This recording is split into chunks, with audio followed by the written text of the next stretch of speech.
Hello, and welcome to Short Trip. You want to travel the world for months? That's what we all would love to do, but often we just can't afford the time. With Short Trip, we will show you how you can explore a country or a region in the shortest amount of time and take the most out of it on an individualized route. Of course, you're able to cut, adjust, or change the trip if you're on your own, according to your wishes. Travelling with us also means being on the road. We rarely spend more than one night in one place. So never forget, the way is the goal. And now lean back and let yourself be inspired.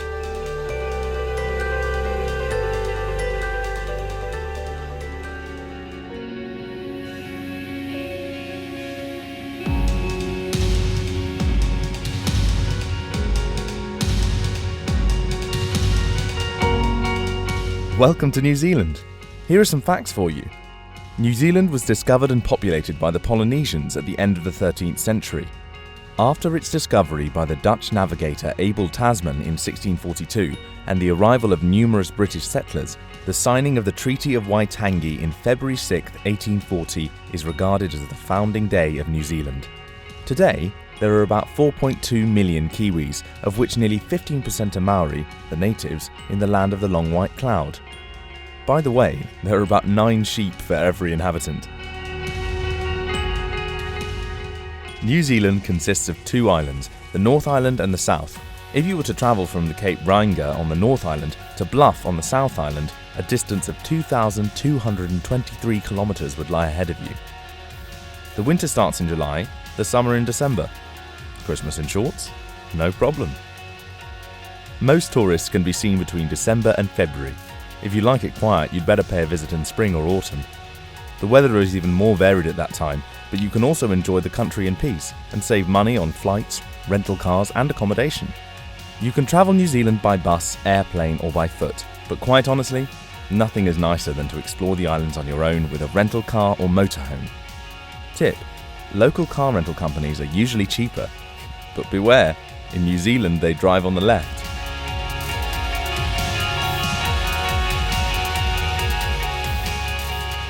Our 2-week short trip starts in Queenstown in the South Island and leads us to Auckland in the North Island. We have scheduled 7 days for each island. We travel in May. The colourful vegetation make a journey at this time a special experience. The cooler climate is not suitable for a beach holiday, but in autumn there are far fewer tourists than in the high season.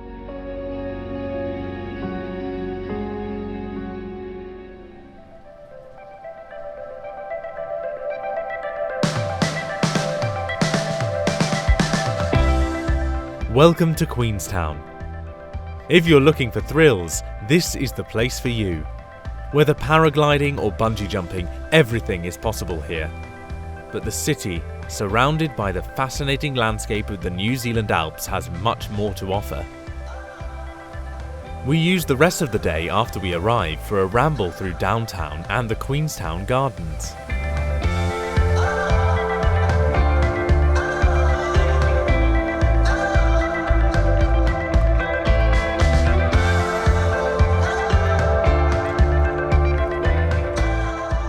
The next morning, hiking is announced. We save the tickets for the Queenstown gondola and opt for the Tiki Trail, which takes us to the gondola's mountain station in just under 1.5 hours and rewards us with a fantastic view.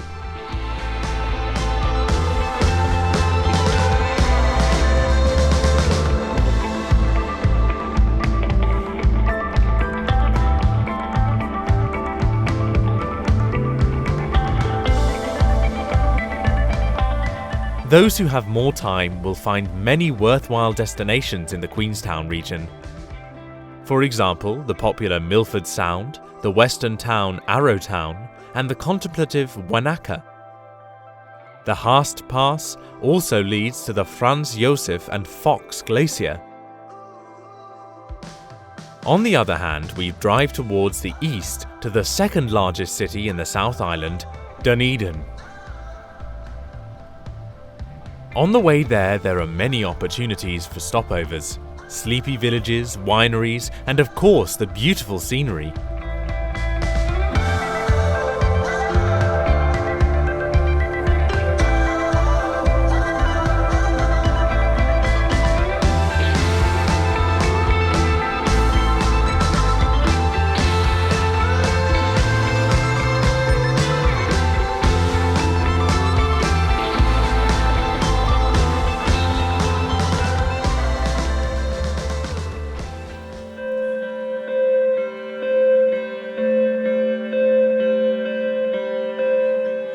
Arriving in Dunedin, we go for a voyage of discovery.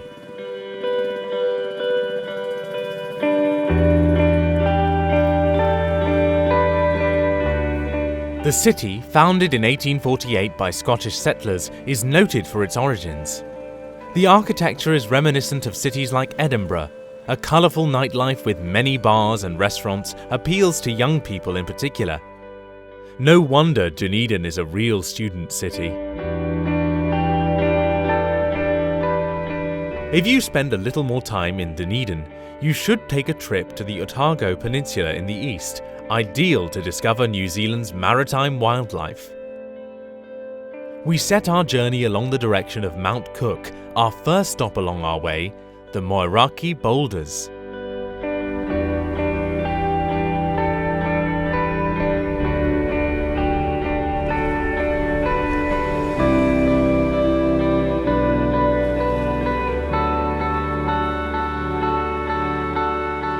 Believing in the legends of the New Zealand indigenous Maori, the Moeraki boulders are remains of baskets of ashtrays, gourds, and sweet potatoes washed ashore by the wreckage of the legendary canoe, Arai Te Uru.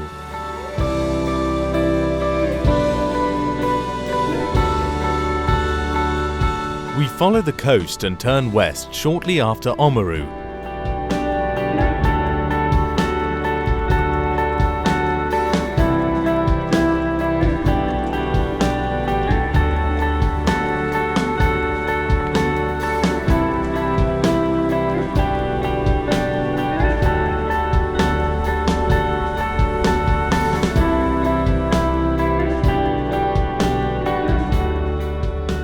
Near Omarama, we make a stopover at the Clay Cliffs.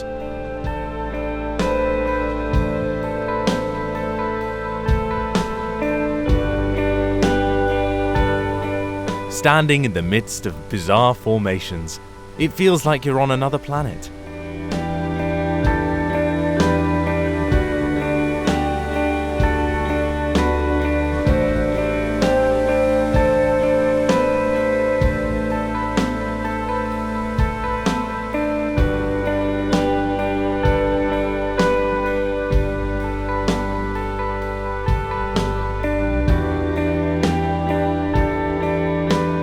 After a short stopover at Lake Auch, just a few kilometres from the tranquil town of Twizel, we turn into one of the most beautiful dead-end lanes in the world.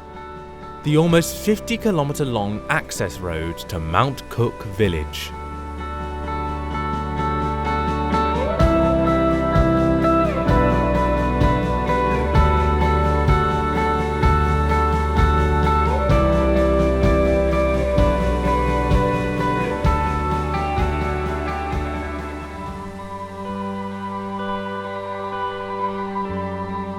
The next morning we use for a ramble. Even non-mountaineers get their money's worth in the region around Mount Cook.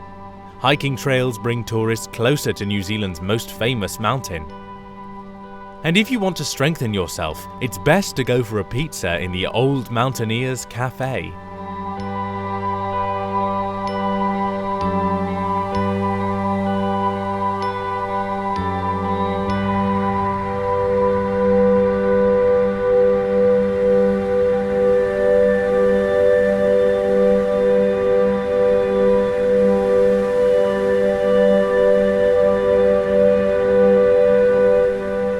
For us, it goes on Te Kapo in the direction of Arthur's Pass.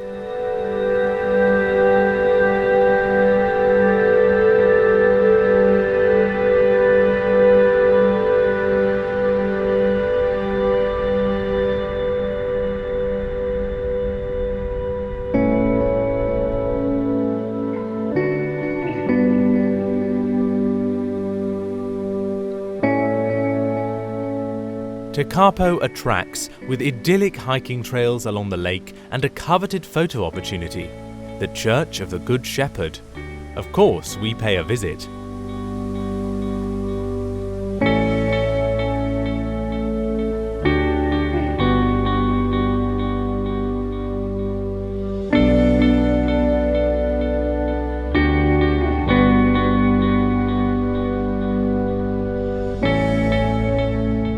We continue through the typical agricultural region of Canterbury and make a short stop in the tranquil place Springfield before the last 80 kilometres to our last destination for today, the Arthur's Pass village.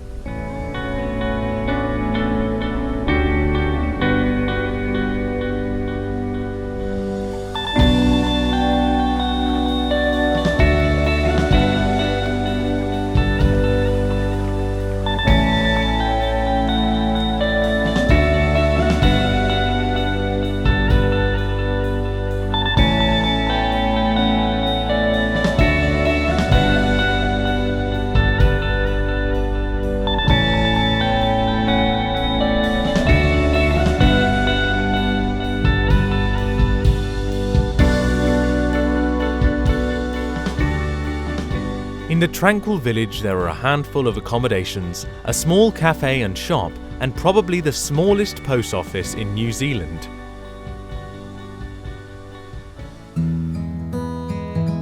If you would like to extend your journey, you will find exciting destinations on the east coast of the South Island with Christchurch, the Banks Peninsula and Kaikoura.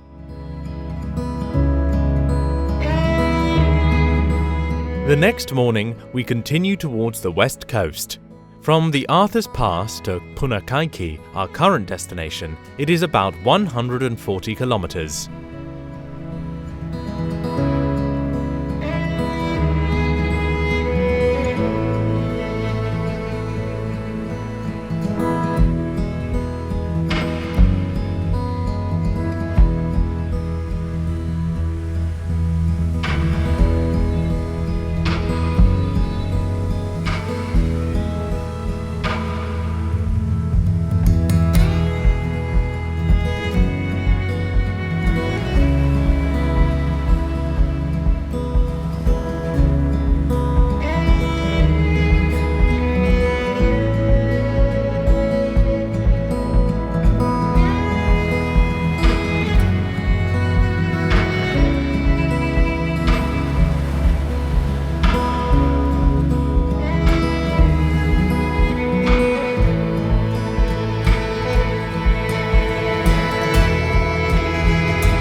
Once at the sea, we follow the West Coast Highway, one of New Zealand's most beautiful scenic routes, to the Pancake Rocks, which owe their name to their shape. They remind us of stacked pancakes.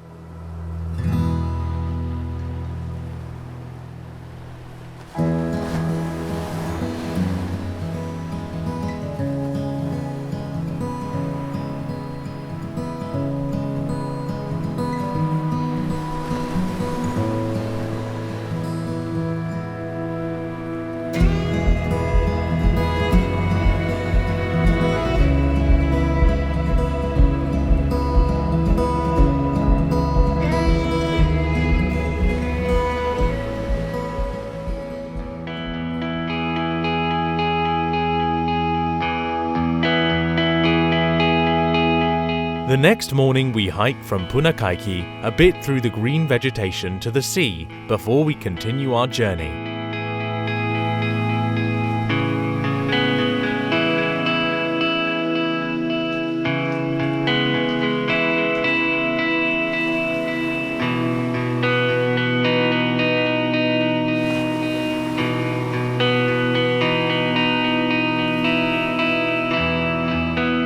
Back in the car, we follow the Highway 6 inland and turn off in Kohatu, in the direction of Motueka, where we pitch our tents.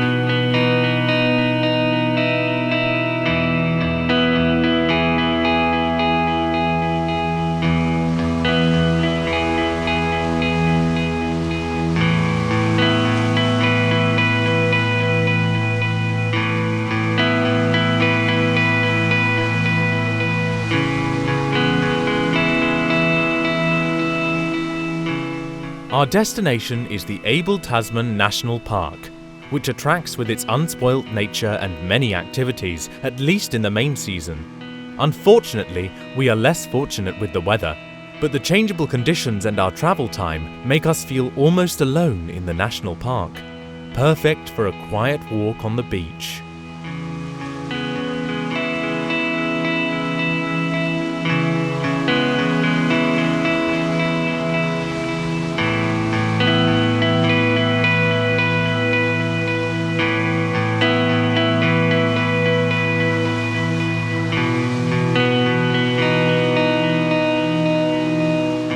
The next day, with a short stopover in Nelson, we will continue by plane to Wellington on the North Island.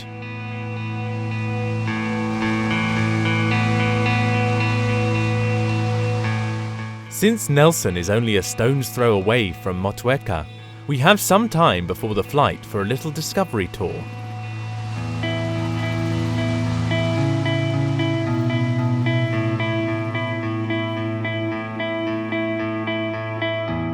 From the regional airport, we will fly to the New Zealand capital in less than 30 minutes. Great views included.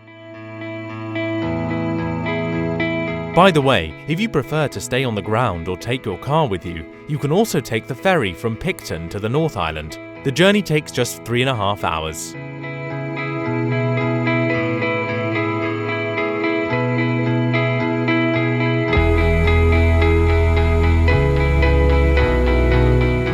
Wellington offers something for everyone: nature, culture, culinary and many events. Film fans are familiar with the city for another reason. The world-famous Lord of the Rings and Hobbit films were produced here. After a walk along the waterfront past the Te Papa Museum, which is definitely worth a visit, we discover the charming city centre and then drive up to the Wellington Botanic Garden with the red cable car.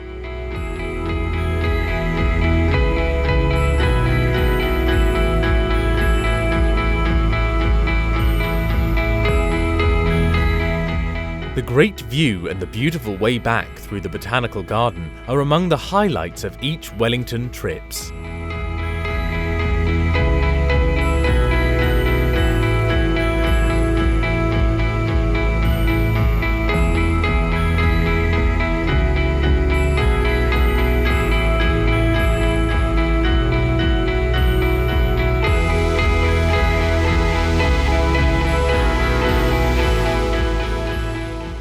After a short trip to the government district, we hike up to the Mount Victoria and directly through some locations of the first part of the Lord of the Rings film saga.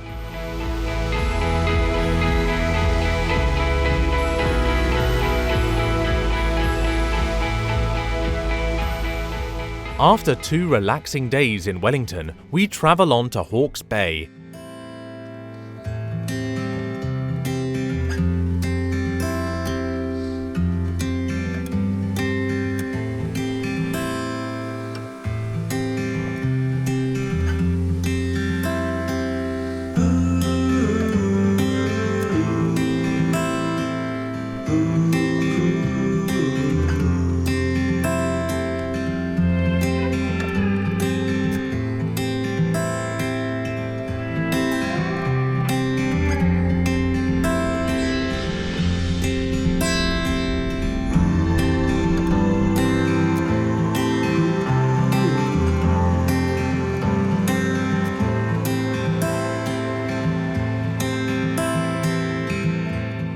Napier is a popular tourist destination, even among the New Zealanders. The reason is the unique architecture in Art Deco style and the pleasant climate. You can also relax in the long and beautifully designed waterfront promenade.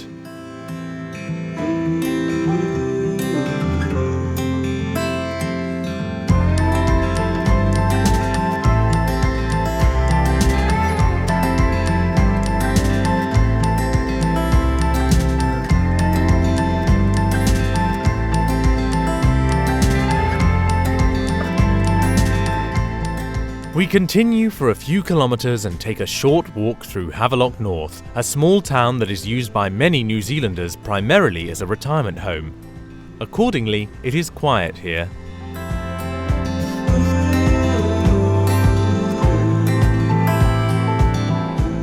We were also fascinated by the 400-metre-high Te Mata Peak. Here you can do small hikes and enjoy the beautiful view.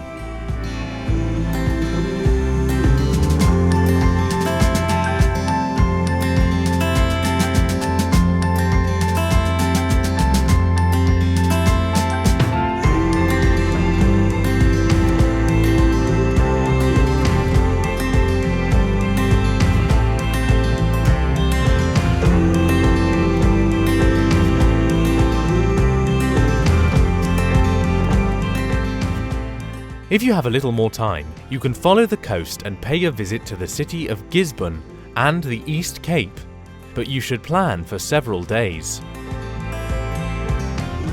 On the other hand, we continue on Lake Taupo to Rotorua.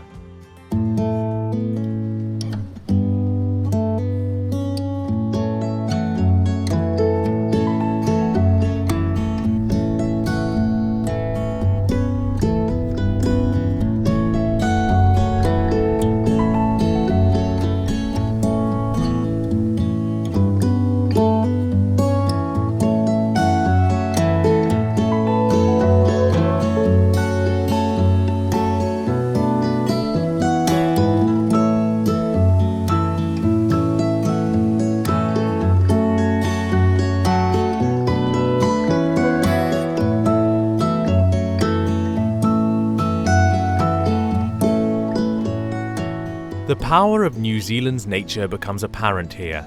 Sulphur odour, bubbling puddles and geysers characterise the image of the region. You can also learn a lot about the culture of the Maori in Rotorua.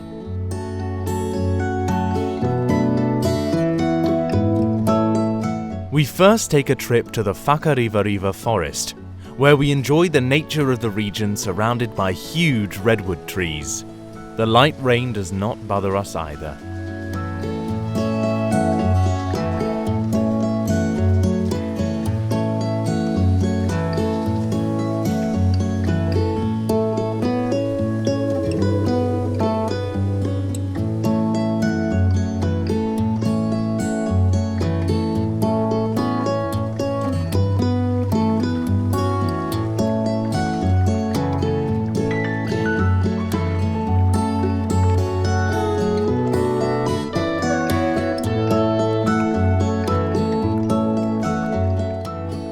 It is also worth taking a walk along Lake Rotorua.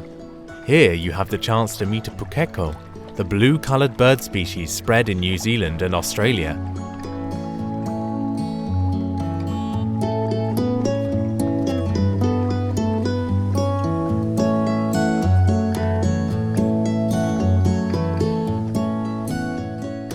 Those who have more time can also visit the Coromandel Peninsula or the city Tauranga. We head to New Zealand's largest city, Auckland. But on the way there is a lot to see. Humorous buildings, numerous sheep, and the lush green of the landscape.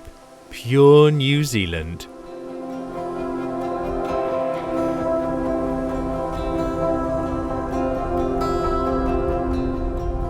With its 1.4 million inhabitants, Auckland is bursting at the seams. About 1/3 of New Zealand's total population lives here.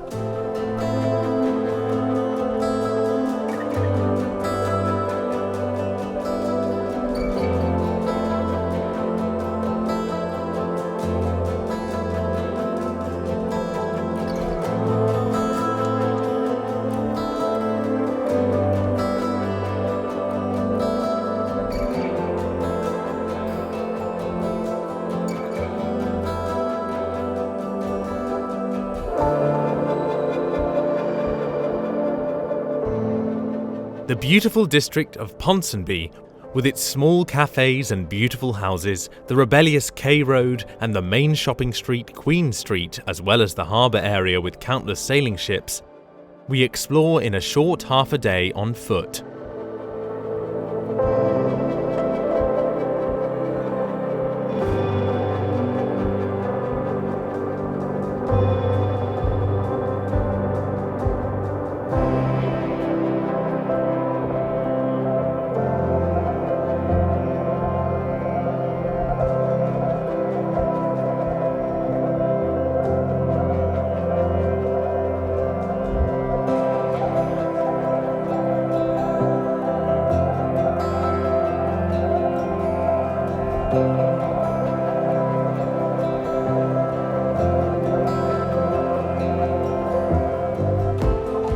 In the afternoon, we escape the crowds of the city and drive to Devonport, a charming suburb which is conveniently reached by ferry in less than 15 minutes.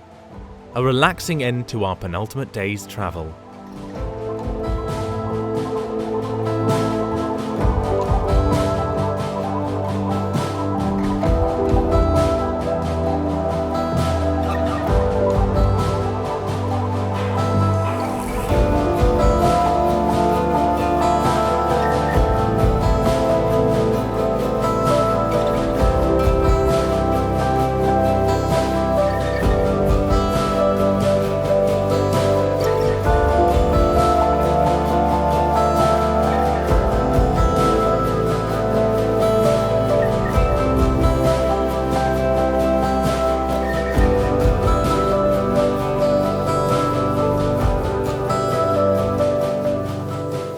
You have more time? Then there is much to see north of Auckland. The tropical Bay of Islands, the 90-mile beach, and of course the popular Cape Reinga at the northern tip. Our last two destinations which we visit on our last day are only 40 kilometers from Auckland, the beaches of Kaikari and Piia.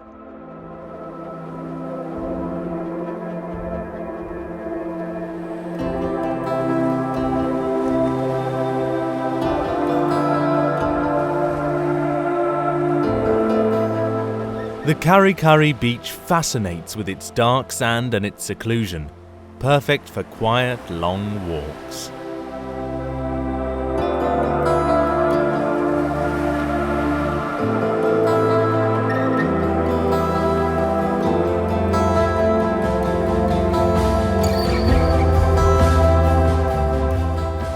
At the Piia beach, you can just relax and unwind.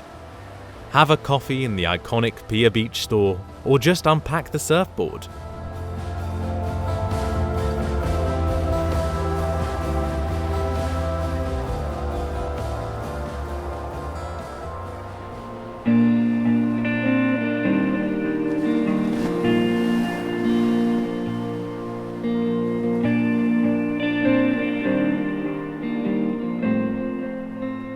After 14 fascinating, eventful days in New Zealand, our short trip ends. But one thing is for sure, we will be back. There is so much more to discover after all.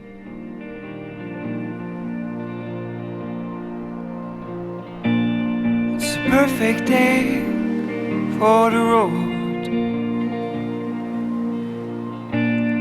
The blue sky will take us home. We'll take it easy, we'll take it slow. It's a good day for the road. And time goes so fast when you're with the ones you love. But I won't worry today. Even if time flies